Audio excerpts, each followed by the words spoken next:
교회는 진리의 기둥과 터입니다. 그래서 교회는 진리의 음성이 들려야 하고, 또 진리의 음성이 들리는 곳은 아멘 소리가 화답으로 있어야 합니다. 예배 가운데 아멘이라는 소리가 들리지 않는다는 것은 말씀이 제대로 선포되지 않는 이유가 있을 수도 있고요, 아니면 우리 안에 말씀을 들을 수 있는 준비가 되지 못했을 수도 있습니다. 그래서 말씀을 전하는 사람은 항상 진리의 조율을 하고 나서 말씀을 전해야 하겠죠. 제가 한 달 전에 새벽 기도 때도 얘기를 했는데요, 초등학교 운동장에 오랜만에 가보게 되면 참 묘한 생각이 듭니다. 내가 이렇게 좁은 운동장을 왜 그때는 넓게 느꼈는지. 교실에 있는 그 책상을 보더라도요, 너무 작잖아요, 그렇죠? 그러면 초등학교가 변한 것입니까? 제가 변한 것입니까?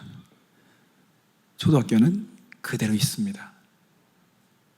제가 성장했기 때문에 제가 보는 이 시야가 달라졌기 때문에 학교가 작게 느껴지는 것처럼 우리가 성장할수록 세상의 문제는 작게 보여지게 되어 있습니다. 그래서 성장이라고 하는 것은요, 우리에게 큰 과제입니다. 자녀를 키우다 보면 자녀들의 그 어려운 문제들은요, 나이에 따라서 난이도가 높아집니다. 몸이 성장하면 해결되는 문제들이 있죠. 밥을 흘리는 것, 이런 것들은 성장하면 자기들도 지저분하다는 걸 압니다. 그리고 그것이 틀렸다는 걸 알기 때문에 그런 것을 교정하죠. 더군다나 제가 좋아하는 사람을 만나게 되면 그때 몸을 단정할 줄도 압니다. 하지만 정신적인 문제, 영적인 문제로 들어가게 되면요, 이것은 몸이 성장했다고 해서 해결되는 문제가 아닙니다. 그러므로 문제가 작게 느껴지기 위해서는요, 우리는 정신적으로, 영적으로 계속 성장해야만이 그것이 작게 보여진다는 거예요. 만약에 세상이 커 보인다 그러면 여러분, 예수 그리스도가 세상보다 크다는 믿음이 약한 것입니다. 예수님이 세상보다 크시다 그러면 문제는 여러분 작게 보이게 되어 있습니다. 그래서 믿음이 성장하는 것, 이게 하나님의 관심이고 또 교회의 관심이어야 하는 것입니다. 그래서 여러분, 성장이 답이고 성장이 길이고 성장이 대안입니다. 오늘 그래서 영적 성장에 대해서 사도 바울이 계속 강조를 하지만 오늘 이 말씀에는 영적 성장에 대한 아주 중요한 핵심 비밀이 담겨 있으며 우리에게 무엇인가 주의사항을 말씀하고 있다는 것을 알 수가 있습니다. 첫 번째, 여러분 6절 말씀을 보겠습니다. 그러므로 너희가 그리스도 예수를 주로 받았으니 그 안에서 행하되 라고 했습니다. 첫 번째 가장 중요한 원리가 있습니다. 그리스도인의 삶은 시작된 방식대로 진행되어야 하는 것입니다. 이게 무슨 말이냐? 여러분, 우리가 예수님을 처음 믿기 시작했던, 예수님을 받아들이기 시작했던 그 방식과 그 관계가 우리의 믿음의 삶으로 계속 진행되어야 한다는 것입니다. 오늘 그리스도 예수를 주로 받았다고 그랬습니다. 여러분, 성경은 구세주와 주님을 구분합니다. 이거 잘 기억하십시오. 구세주와 주님을 구분하고 있다는 것입니다. 자, 여러분, 우리가 수영을 못해서 물에 빠져서 죽어갑니다.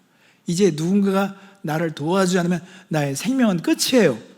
근데 누군가가 나를 살려줬어요. 구세주죠. 나를 살려줬기 때문에. 그렇지만 나를 살려줬기 때문에 내가 그를 주인처럼 모시지는 않습니다. 무슨 의미인지 아시죠? 그것처럼 사람들이 예수님을 구세주, 나를 지옥에서 천국으로 옮겨주는 그런 구세주로 믿는 것으로 신앙생활을 목표치로 생각했을 때 그 신앙생활은요, 여러분 성장하지 못하는 것입니다. 그래서 우리가 처음 예수님을 구주로 받았을 때 그때 어떤 의미로 받았는지, 어떤 믿음으로 받았는지를 생각해 보라는 것입니다. 사도 바울은 그래서 너희가 그리스도 예수를 주로 받았으니 그 안에서 행하되라는 것은 내가 예수를 주로 받았었던 그 믿음 그대로를 가지고 그 안에서 행하라는 것입니다. 오늘날 예수님이 어떤 모습으로 취급되고 있습니까? 어떤 사람들은요, 교회에 마음 착한, 뭐든지 부탁하면 도와주는 집사님 정도의 그런 인격체로 예수님을 섬기는 사람도 있습니다. 그렇지 않습니다. 여러분, 사도 바울이 빌립보 감옥에 있을 때 아주 중요한 선언을 했습니다. 사도행전 16장 31절 말씀, 이르되 주 예수를 믿으라 그리하면 너와 내 집이 구원을 받으리라. 이런 말씀들이 우리 안에서 많이 알려졌기 때문에 우리가 구원을 받기 위해서 예수를 믿는다는 것은 잘하는 것입니다. 그렇지만 성경에서는 중요한 것은 어떤 교리 체계라든지 우리를 지옥에서 천국으로 옮겨주는 정도의 그리스도를 믿는 것이 아닙니다. 구세주를 믿는다, 주님을 믿는다, 이런 말들을 우리가 사용할 때는요, 다시 한번 생각해 봐야 합니다. 내가 내 인생에 예수님이 주인인가? 그리스도인의 삶은 예수를 주님으로 모시면서 살아가는 삶입니다. 한국이나 미국이나 지금요, 심각한 거는요, 사람들이 삶의 희망을 예수님께 거는 것이 아니라 정치 지도자라든가 어떤 정당에 거는 정도로 변해버렸습니다. 예수님을 위해서는 막 열불나게 싸우지 않으면서 자기와 정치적인 견해가 다르면 비튀기며 싸웁니다. 최근에 찰리 커커라는 사람이 총에 맞아 죽었는데 그 친구는요, 제 아들뻘이에요. 하준이보다 2살 아래인 청년인데 그 청년이 말하는 내용들을 보면요, 그 말 속에 성경 구절이 흘러가고 그리고 자기 주관이 뚜렷합니다. 그가 생각이 옳고 그르기 이전에 그렇게 뚜렷한 생각을 가진 청년이 미국이라는 나라를 사랑해서 그렇게 외치며 다녔던 걸 볼 때 저는 오늘 우리의 젊은이들이 어떤 자세로 살아가는지 참 안타까운 마음이 들었습니다. 찰리 커커의 죽음을 두고도요, 정치적인 색깔마다 해석이 너무도 다른 것입니다. 그들이 예수를 위해서는 그렇게 치열하게 세밀하게 분석하고 얘기하지는 못해도 정치적인 문제를 놓고서는요, 그렇게 적극적입니다. 이런 걸 보면 너무너무 안타까운 것입니다. 여러분, 우리는 예수 그리스도가 누구신지 이 골로새에 있는 말씀을 통해서 계속 우리는 강조를 받습니다. 여러분, 예수님이 주님이시라면 어떤 주님이신 것입니까? 여러분, 골로새서 1장 16절 17절 말씀이면 만물이 그에게 창조되되 하늘과 땅에서 보이는 것들과 보이지 않는 것들과 혹은 왕권들이나 주권들이나 통치자들이나 권세들이나 만물이 다 그로 말미암고 그를 위하여 창조되었고 또한 그가 만물보다 먼저 계시고 만물이 그 안에 함께 섰느니라. 이 성경 구절을 다 이해하지 못한다 할지라도 만물이 그에게 창조되었다는 것, 이거 정도는 다 이해할 수 있는 거 아니겠습니까? 여러분, 제가 누누이 말씀드리지만 천지를 창조했을 때 빛이 있으라라고 말한 분은 예수님의 입에서 나온 말씀이라고 믿어야 하는 것입니다. 빛이 있으라라고 말씀하신 건 동일한 하나님이시죠. 예수님이 그 입술을 가지고 이 땅에 몸을 입고 오셔서 바다야 잠잠하라 하니까 바다는 잠잠해야 하는 것입니다. 예수님은 만유의 주인이십니다. 우리가 이것을 믿는 것이 진짜 신앙생활의 믿음이라는 것입니다. 그렇기 때문에 예수를 주님으로 믿었다면 그러면 그대로 진행하라는 거예요. 그 믿음을 그대로 보이라는 것입니다. 삶에서 그 믿음대로 진행해 나가라는 것입니다. 여러분에게 묻습니다. 여러분, 예수 그리스도를 만나고 나서 예수님에게 감탄한 내용이 무엇입니까? 예수님 때문에 감격한 내용이 무엇입니까?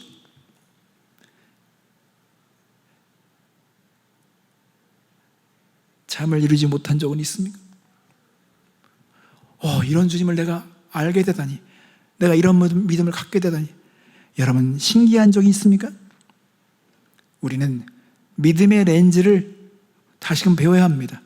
이 성경에서 사도 바울이 받은 복음은 여기서 받았다, 예수를 주로 받았다는 것은, 사도 바울은 예수를 주로 받았을 때 어떤 인간의 계획과 뜻과 인간의 생각으로 편집된 그런 주님을 받은 것이 아니라, 그가 갈라디아서 1장 12절에 보면 예수님께서 직접 그에게 계시하셔서 이 복음을 나타내시고 예수님이 어떤 분인지 알려주셨기 때문에 사도 바울은 자신의 인생 전체를 다 드린 것입니다. 그러므로 여러분, 우리는 사도들이 전해준 이 복음을 그대로 받아야 합니다. 그리고 그 복음에 담겨있는 예수 그리스도를 그대로 믿어야 합니다. 여러분, 이들의 믿음의 렌즈를 보면 이 역사 전체가 예수 그리스도를 중심으로 해서 지금 진행되는 걸 우리가 믿어야 합니다. 그래서 히스토리, 다 그분에 관한 이야기인 것입니다. 그분께 돌아가기 위한 역사인 것입니다. 그래서 에베소 1장 10절과 11절 말씀은 하늘에 있는 것이나 땅에 있는 것이 다 그리스도 안에서 통일되게 하려 하심이라. 모든 일을 그의 뜻에 결정대로 일하시는 이의 계획을 따라 우리가 예정을 입어 그 안에서 기업이 되었으니. 저는 감리교에서 자랐습니다. 감리교에서 목사 안수를 받았어요. 그런데 감리교는 자유의지에 대한 부분을 무척 강조합니다. 그런데 여러분, 우리는 웨슬리보다 성경이 더 권위 있다는 걸 믿어야 되는 거잖아요. 그죠? 성경은 예정에 대한 것이 아주 확실하게 나타나 있습니다. 우리가 예정을 믿지 않으면 우리의 구원의 확신은 흔들릴 수밖에 없습니다.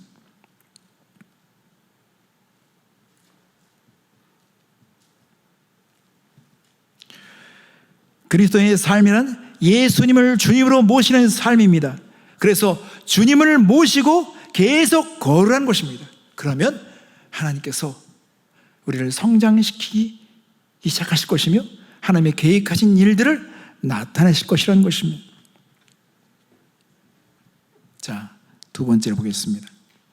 여러분, 두 번째는 7절 말씀입니다. 그 안에 뿌리를 박으며 세움을 받아 교훈을 받은 대로 믿음에 굳게 서서 감사함을 넘치게 하라. 그리스도인의 삶은 성장을 통해 견고함과 풍성함을 경험하도록 설계되었다는 것입니다. 기억하십시오. 여러분, 성장은 명령입니다. 성장은 선택사항이 아닙니다. 성장하라고 하나님께서 우리에게 명령, 성육하고 다스려라 처럼 하나님께서 성장에 대해 명령하셨습니다. 그러면 이 성장에 대해서 명령하셨다는 것은 이 성장을 통해서 하나님께서 계획하신, 설계하신 것이 있는데 그 성장을 통해서 우리의 믿음이 견고하고 더 풍성해지도록 하셨다는 것입니다. 그러면 어떤 성장에 대한 원리를 하나님께서 가셨습니까? 여러분, 성장에서 중요한 것은, 제일 중요한 것은 여러분, 뿌리를 관찰해 봐야 합니다. 오늘 보세요. 그 안에 뿌리를 박으며 세움을 받아 교훈을 받은 대로 믿음에 굳게 서서 감사함을 넘치게 하라. 자, 우선 뿌리부터 생각해 보겠습니다. 여러분, 뿌리는 성장을 좌우합니다. 뿌리가 얼마나 중요한지 아시죠?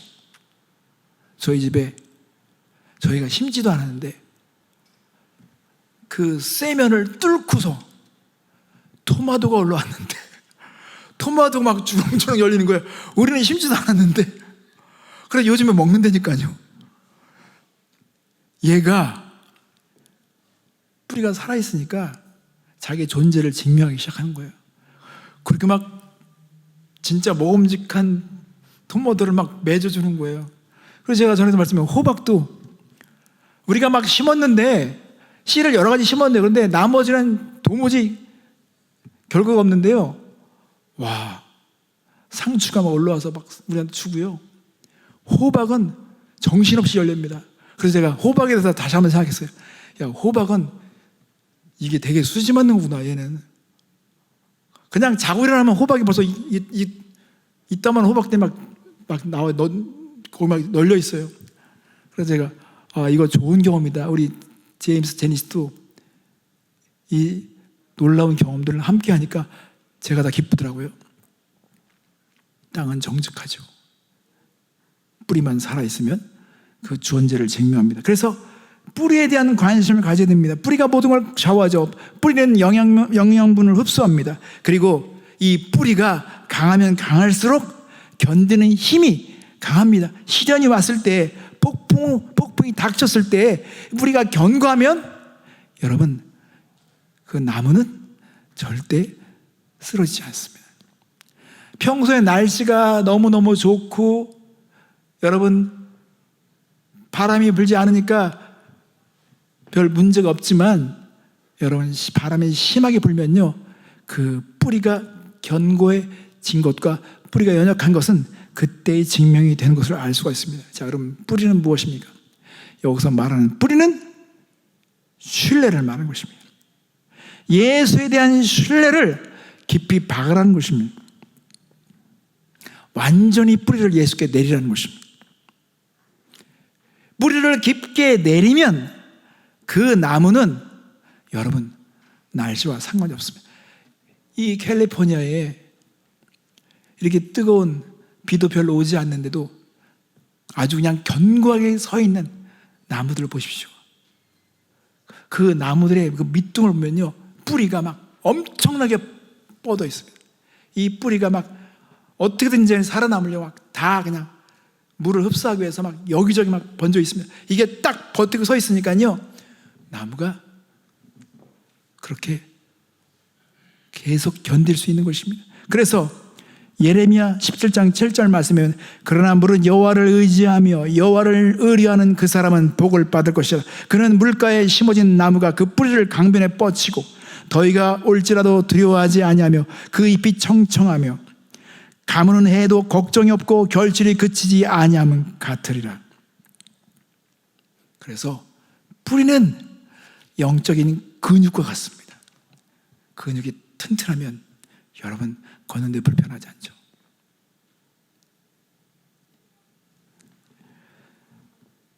제가 운동을 게을리하면요, 어떻게 하다가 자세를 잘못하면 막 허리도 아프고, 그런데 운동을 하면 딱 근육이 버텨주니까 전혀 영향을 받지 않습니다. 어디 오래 웅크리 앉았다 일어날 때 운동하지 않으면 갑자기 허리에 문제가 돼가지고 한 30분을 막 제가 아주 이러지도 못하고 저러지 못하는데, 요즘에 운동하니까 거뜬히 일어납니다. 그것처럼 근육으로 일어날 것이냐, 아니면 자기 뼈로 일어날 것이냐, 신경으로 일어날 것이냐, 이거 우리가 결정해야 되는데, 우리가 예수님께 뿌리를 내린다는 것은 예수님을 철저히 신뢰하고 의지하면 우리는요, 우리의 뿌리가 견고하기 때문에 반드시 영향을 받게 되어 있습니다. 그래서 악순환을 선순환으로 바꿔야 됩니다. 자, 신앙생활하면요, 진짜 어리석은 사람을 많습니다. 그래서 가진 자는 더 갖고 없는 사람은 더 없어지는 이유가 다 있는 것입니다.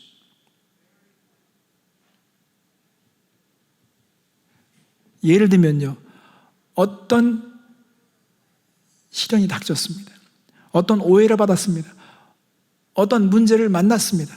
그때 좀 더 깊이 생각하면서 무엇이 유익한지를 생각하고 판단을 해야 되는데, 즉흥적으로 판단하다면 그것보다 더 엄청난 손해가 있다는 걸 알지 못하며 자존심 때문에 그 상황을 모면하기 위해서 어떻게 반응했는데 그 자체가 나에게 더 큰 손해가 있는지를 보지 못하는 것입니다.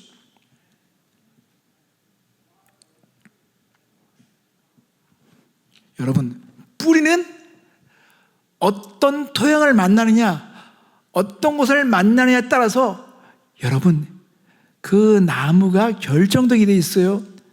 만약에 이 뿌리가 독한 독성을 빨아들인다, 그럼 나무는 죽게 되어 있습니다. 우리가 뿌리가 지금 어떤 것을 빨아들이고 있는지 우리는 생각해 봐야 합니다. 그래서 여러분, 우리는 주님의 교훈을 빨아들여야 합니다. 그 교훈을 받은 대로 우리가 빨아들이고 그 교훈을 의지했을 때 우리의 삶은 어떻게 될까요? 여러분, 뿌리를 제대로만 박으면 세움받는 것은 자동적으로 될 것이며, 그리고 여러분 오늘 말씀대로 믿음에 굳게 서서 감사함을 넘치게 하라고 되어 있습니다. 이것은 자연적인 결과가 진행되는 것입니다. 그래서 마태복음 7장 24절 25절 말씀이면, 그러므로 누구든지 나의 이 말을 듣고 행하는 자는 그 집을 반석 위에 지은 지혜로운 사람 같으니 비가 내리고 창수가 나고 바람이 불고 그 집에 부딪히되 무너지지 아니하나니 이는 주추를 반석에 놓은 까닭이요.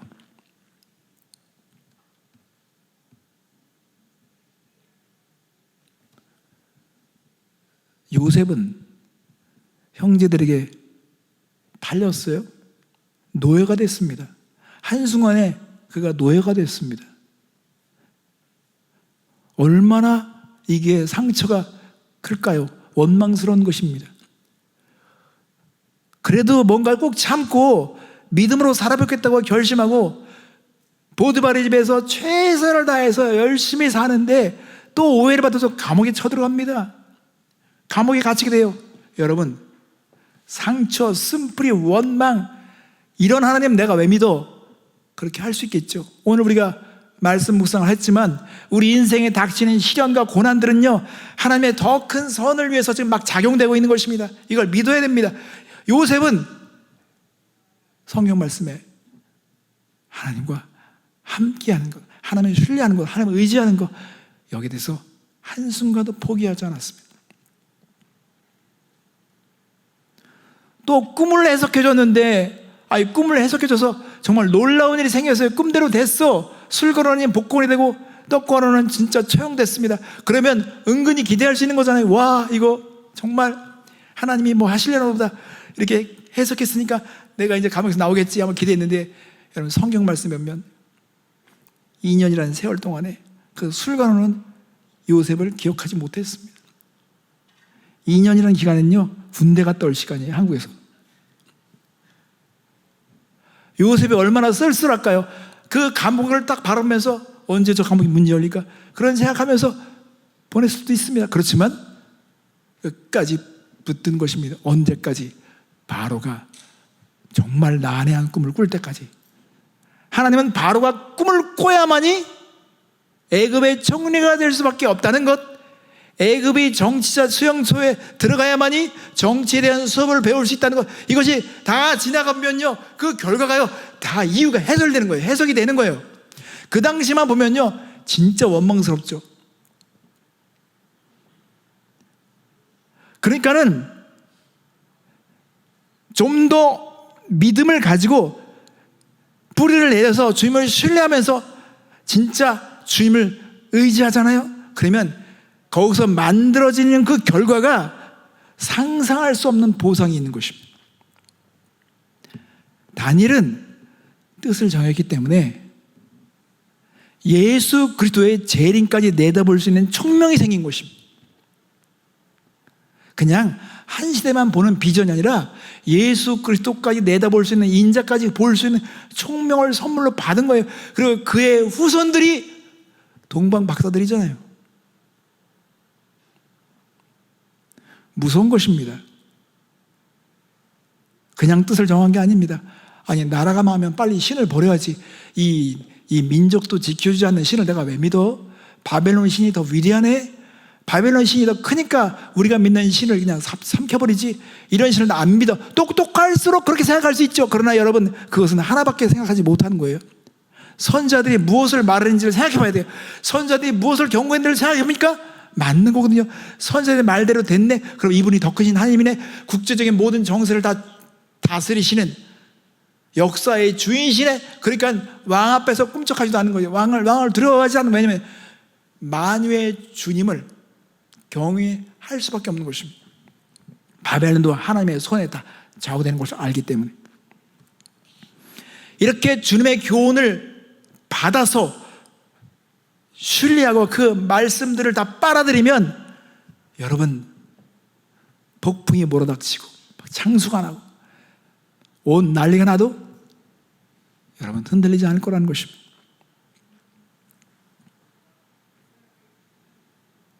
사도 바울은 이거를 비유적으로 지금 설명하고 있는 것입니다.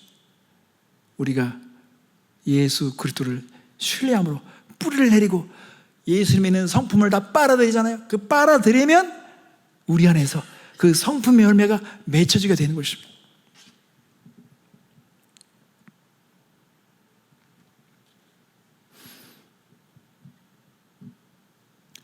율법은요, 하라 하지 말라 하라 하지 말라 이런 교훈으로만 가득 차 있잖아요. 그러니까 예수 믿는 사람들도 정신 바싹 차리지 않으면요 어느 순간에 규칙주의가 돼요. 처음에는 막 믿음으로 은혜 받았지만 시간이 지나면서 점점 규칙이 늘어납니다. 새벽 기도를 해야 되니 말씀 묵상을 해야 되니 이런 규칙이 막 늘어납니다. 여러분 이렇게 되는 것은 율법주의로 빠지는 거예요. 그게 아니라 진짜 사랑하면 그냥 돼요. 부모님이 너 제발 좀 옷 좀 제대로 입어, 너 좀 수염 좀 깎고 이래도 막 짜증내나.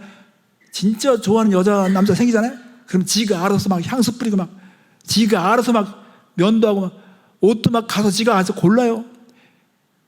이게 복음이죠. 율법은 하라 하라 하지 말라는데 진짜 사랑하면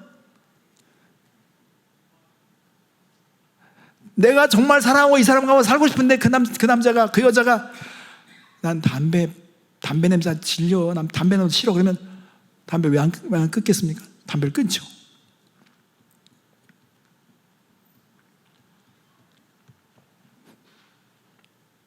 그래서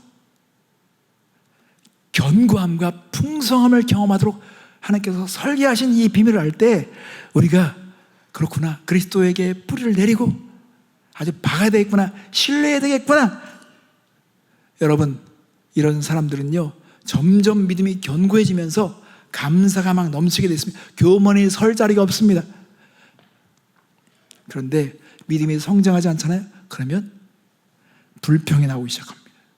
불평이 나오잖아요. 불평하는 사람들은 거짓에 의해서 금방 현혹되고 유혹을 받습니다. 솔깃하죠. 불평하는 자들이 거짓의 가르침에 여러분 취약한 것입니다. 그래서 세 번째로 8절 말씀 보십시오. 누가 철학과 헛된 속임수로 너희를 사로잡을까 주의하라. 이것은 사람의 전통과 세상의 초등학문을 따르며 그리스도를 따름이 아니니라. 보십시오. 누가 철학과 헛된 속임수로 너희를 사로잡을까? 와, 사도 바울은요 지난주에 제가 말씀드렸지만 그가 철학이면 철학, 율법이면 율법, 이 세상에는 모든 학문으로 다 무장된 사람이에요. 하나님이 그래서 그를 선택하신 거예요.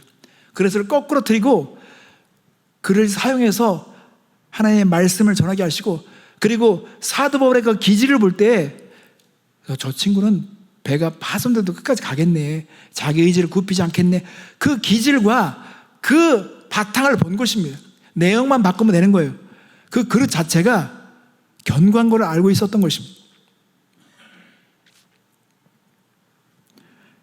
사도 바울은 이 복음에 무장된 사람으로서 그 시대의 골로새 교회가 어떻게 이 인간들이 만들어낸 철학과 헛된 속임수로 지금 위험한 지경에 있는 걸 보기 때문에 지금 그들에게 주의를 주고 있는 것입니다. 여러분, 성장을 방해하는 것은 반드시 있게 되어 있습니다.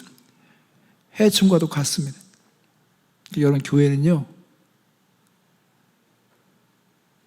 어떤 사명이 지금 놓여졌냐면요, 우리가 성장하지 않으면 우리는 안 좋은 케이스, 사례로 남게 될 것입니다.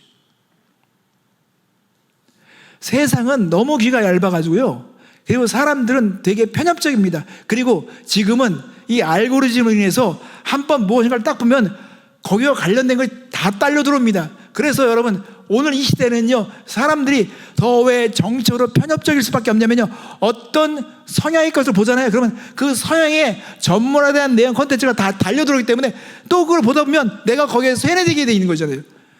그쪽에 있는 것으로 다 내가 세뇌되게 되어 있습니다. 우리 정신 차려야 됩니다. 그래서 여러분, 사람들이 어떤 장로에 대해서, 어떤 교회 목사에 대해서 안 좋은 케이스를 얘기하잖아요.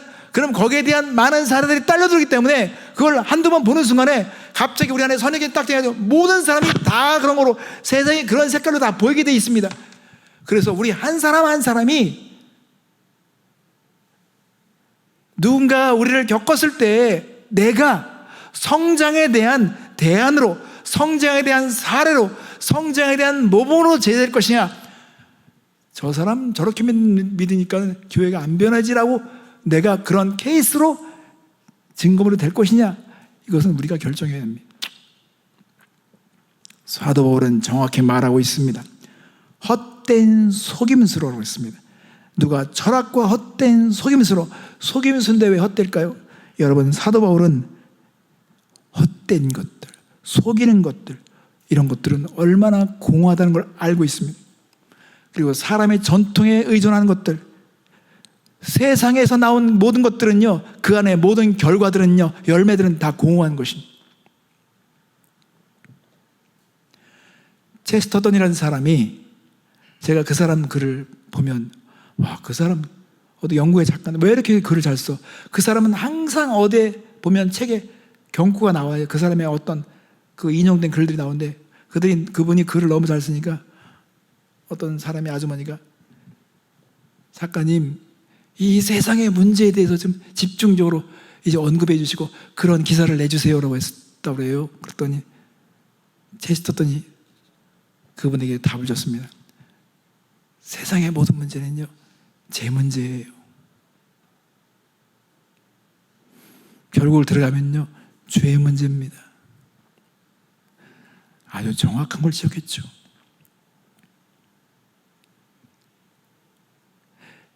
여러분, 그리스도인의 삶은 바르게 살고자 하는 어떤 교리라든가 바르게 살고자 하는 어떤 규칙을 배우는 게 아닙니다.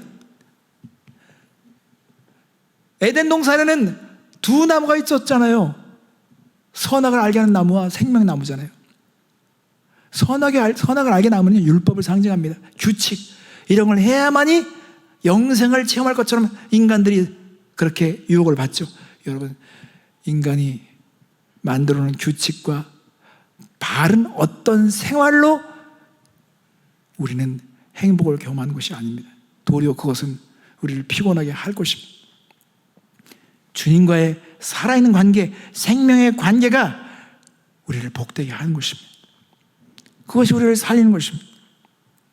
그래서 여러분, 사도 바울은 골로새 2장 9절 10절 말씀면 우리가 반드시 붙들어야 될 것을 얘기합니다.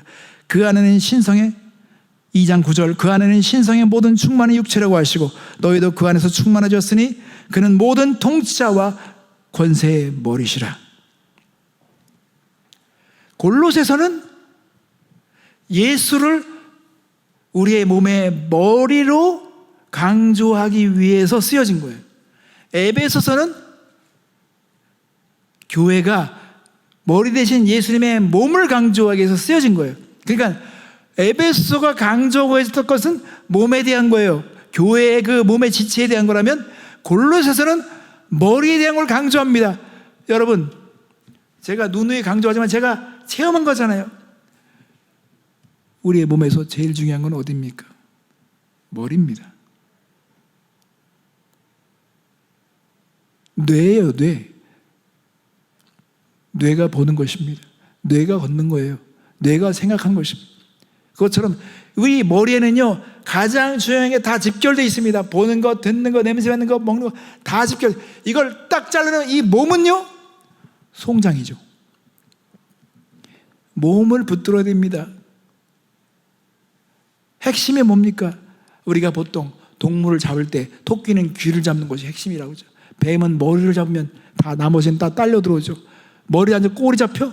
그건 진짜 위험한 것입니다. 그래서 하나님께서 모세에게 뱀의 꼬리를 잡으라고 하신 것도 이 세상에 있는 방식을 네가 내려놔. 세상에서 받았던 교훈을 다 내려놔. 내 명령을 따르는 거예요. 모세가 꼬리를 잡는 것은 세상에서의 경험을 봤을 때 죽는 거예요. 그래, 내가 내가 이 세상적인 경험을 할 땐 죽지만 하나님의 말씀하셨으니까 그대로 하리라. 깊은 바다에 그물을 내려라. 전문가인 어부였던 베드로가 예수님을 거부할 만한 충분한 이유가 있었어요. 그 시간에 그 말씀대로 하면 한 마리도 잡지 않는다는 것이 세상의 논리고 경험이고 학습화된 생각이지만 그가 말씀에 의지해서 내렸잖아요. 그것처럼 사도 바울은 그리스도인의 삶에서 성장의 중요한 관건은 그리스도를 머리로 붙드는 것이다. 머리를 잡아야 된다. 그리스도를 머리로 여겨야 된다. 그리스도의 그 지시를 따라야 된다 라고 말하는 것입니다. 정리해 보겠습니다. 여러분, 영적 성장의 비밀은 우선 우리가 처음 예수를 믿었을 때, 그 믿었을 때 처음에 어떻게 예수를 주로 받았는지 그것을 받은 그대로 그 안에서 행하라고 말씀하신 것입니다. 그리고 두 번째로 그리스도의 삶은 성장을 통해 견고함과 풍성함을 경험하도록 설계되었다는 것입니다. 그래서 우리는 뿌리를 견고하게 내려야 합니다. 그 뿌리를 견고하게 내리면 이제 자연스럽게 여러분 우리가 서게 됩니다. 그리고 굳센 믿음으로 세워질 것이며, 그리고 우리의 입술에서는 주님께 감사하는 것이 저절로 나오게 될 것입니다. 사도 바울은 그만큼 예수를 닮고자 하는 그런 삶으로 살았기 때문에 그 편지의 사이사이에는 그냥 계속 감사함이 나옵니다. 여러분,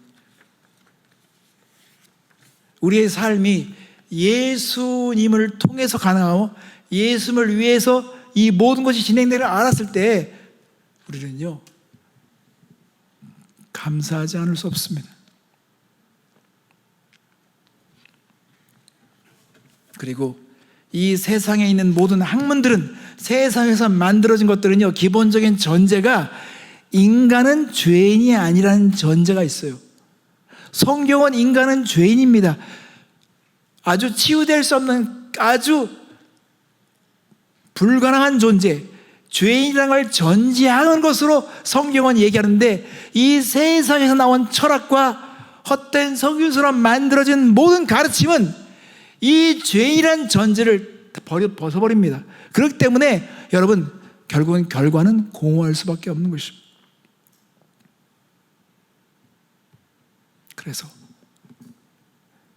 제가 자기계발에 대한 책을 많이 읽어봤잖아요. 처음에는 막 반짝이고 막 기대가 돼요. 뭐가 있을 것 같아. 그런데 나중에 보면 허무한 것입니다. 아무것도 남는 것이 없습니다.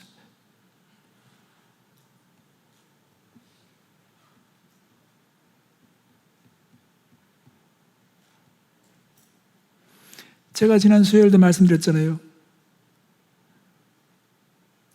어떤 문제를 해결했다고 해서 인간이 그 문제를 해결하면 뭐가 나아질 것 같지만 여러분 아닙니다. 또 다른 문제가 또 등장합니다.